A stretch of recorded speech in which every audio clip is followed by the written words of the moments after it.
swollen Wallace River took a small home and smashed it right into a nearby bridge.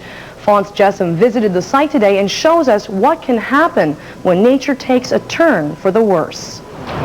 The beautiful Wallace River in Wentworth Valley, Nova Scotia, a haven for sports fishermen, hunters, and others who enjoy the outdoors. The river winds quietly through the valley today. Last week, it was covered with a thick layer of ice. That ice, brought on by January's frigid temperatures, could not hold the swelling river waters fueled by the sudden weekend thaw and the heavy rain. Joyce Cove was walking along the bank Saturday when the surface ice began to crack and break and the river began to come to life. I have a different respect for that river now. It's usually something you enjoy, you fish or canoe or what have you, but something like this you think twice. The ice-filled water found new paths through the woods and found a cabin that had been on this site since 1974. It wasn't the water that caused problems for the cottage, it was what it carried. Large, thick pans of ice like this collided with the building and carried it off like a dollhouse.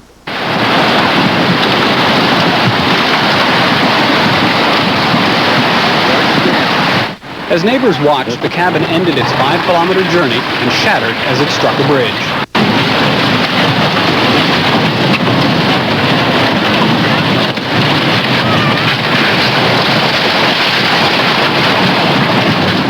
For June Dix, word that her cabin was destroyed came as a shock compounded by word her insurance will not cover the loss.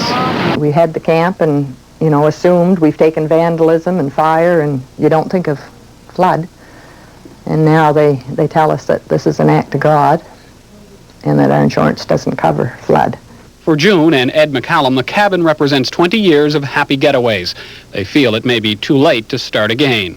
Ed built it stick by stick and cut everything by hand to build it. We had the power in it now in later years, but at that time we didn't. But we have a lot of memories, but that's all we're going to have, I guess.